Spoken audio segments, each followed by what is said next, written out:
السلام علیکم ورحمۃ اللہ وبرکاتہ۔ مٹی تیمم سے غسل۔ بسم اللہ الرحمن الرحیم۔ قرآن میں آتا ہے سورہ نمبر 4 آیت نمبر 43 میں، کیا لوگوں جو ایمان لائے ہو تم نماز کے قریب بھی نہ جاؤ اس حال میں کہ تم نشے میں ہو، یہاں تک کہ تم جان لو جو کچھ تم کہتے ہو، اور نہ ہی جنابت کی حالت میں مگر راستہ عبور کرنے والے ہو، یہاں تک کہ تم غسل کر لو، اور اگر تم بیمار ہو یا سفر میں ہو، یا تم میں سے کوئی قضائے حاجت سے آیا ہو، یا تم نے عورتوں سے مباشرت کی ہو، پھر تم پانی نہ پاؤ تو پاک مٹی سے تیمم کر لو، پھر اپنے چہروں اور ہاتھوں کا مسح کرو، یقیناً اللہ تعالیٰ ہمیشہ سے ہی بہت معاف کرنے والا، بے حد بخشنے والا ہے۔ اسی طرح سورہ نمبر 5 آیت نمبر 6 میں بھی ہے، کیا لوگوں جو ایمان لائے ہو جب تم نماز کے لیے اٹھو تو اپنے چہروں اپنے ہاتھوں کو کونیاں تک دھو لو، اور اپنے سروں کا مسح کرو، اور اپنے پاؤں کو ٹخنوں تک دھو لو، اور اگر تم جنابت میں ہو تو غسل کر لو، اور اگر تم مریض ہو یا سفر میں ہو، یا تم میں سے کوئی قضائے حاجت سے آیا ہو، یا تم نے عورتوں سے مباشرت کی ہو، پھر تم پانی نہ پاؤ تو پاک مٹی سے تیمم کرو،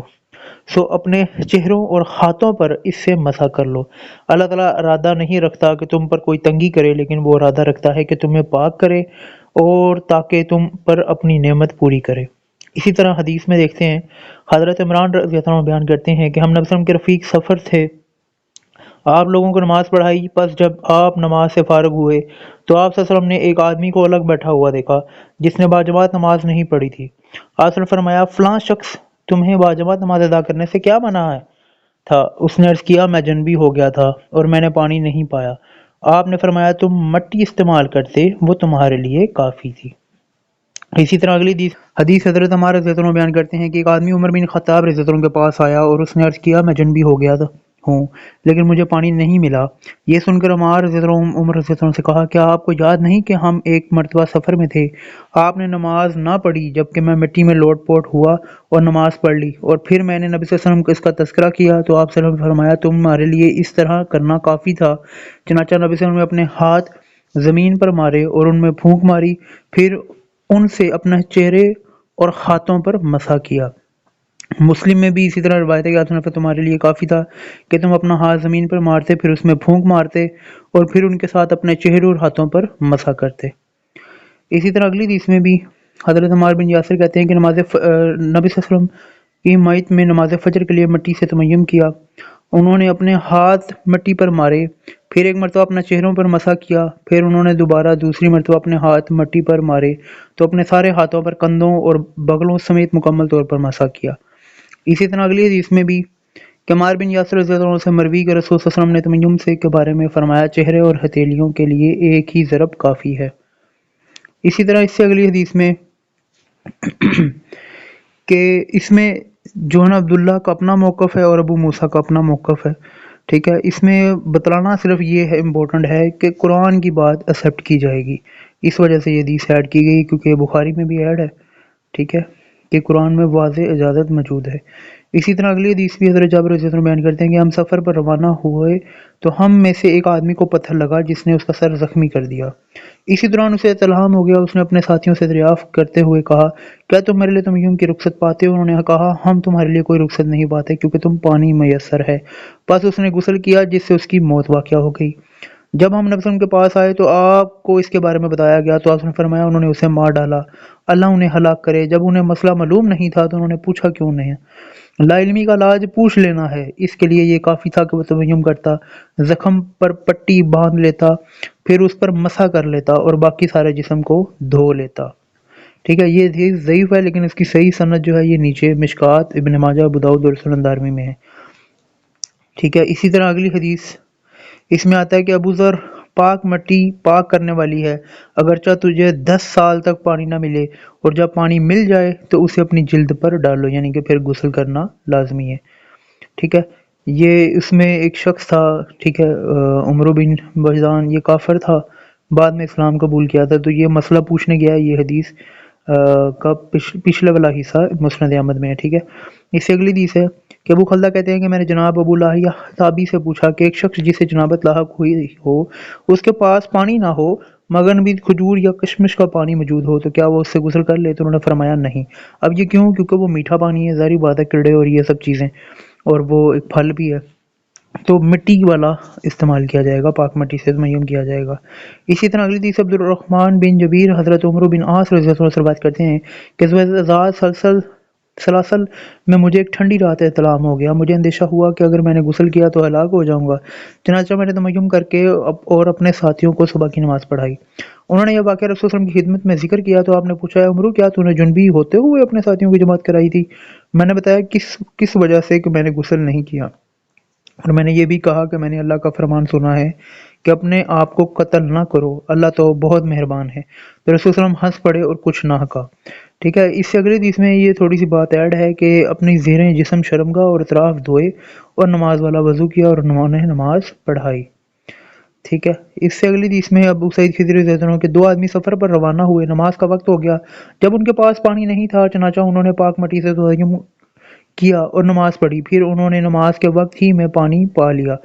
تو ان میں سے ایک نے وضو کر کے نماز لوٹائی جبکہ دوسرے نے نہ لوٹائی، پھر دونوں رسول صلی اللہ علیہ وسلم کی خدمت میں حاضر ہوئے، اس کا واقعہ تذکرہ کیا، آپ صلی اللہ علیہ وسلم نے اس شخص سے جس نے نماز نہ لوٹائی فرمایا، تم نے سنت پر عمل کیا اور تمہاری نماز تمہارے لیے کافی ہے، اور آپ صلی اللہ علیہ وسلم نے جس شخص نے وضو کر کے نماز لوٹائی تھی اسے فرمایا تمہارے لیے دوہرا اجر۔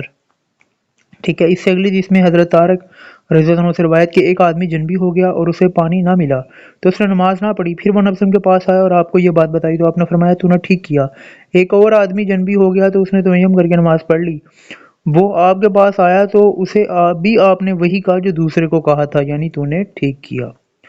اس سے اگلی حدیث عبد الرحمن بن حرملہ رحمۃ اللہ علیہ سے روایت ہے کہ ایک آدمی نے سعید بن مسیب رضی اللہ رحمۃ اللہ سے اس جنبی شخص کے متعلق سوال کیا جو تیمم کرتا ہے پھر پانی کو پا لیتا ہے، تو انہوں نے فرمایا جب وہ پانی کو پا لے تو اس پر آئندہ نمازوں کے لیے غسل لازمی، یعنی کہ جو بھی نماز اس نے اگلی پڑھنی ہے اس کے لیے پہلے وہ غسل کرے گا۔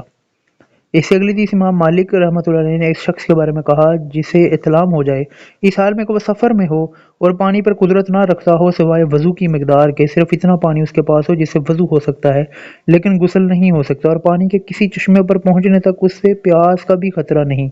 تو امام مالک رحمۃ اللہ نے کہا وہ اس پانی سے اپنی شرمگاہ کو اور اس سے نجاست کو دھو لے جو اس کے جسم پر لگی ہو، پھر وہ پاکیزہ مٹی سے اس طرح تیمم کرے جس طرح اللہ عز و جل نے اسے حکم فرمایا۔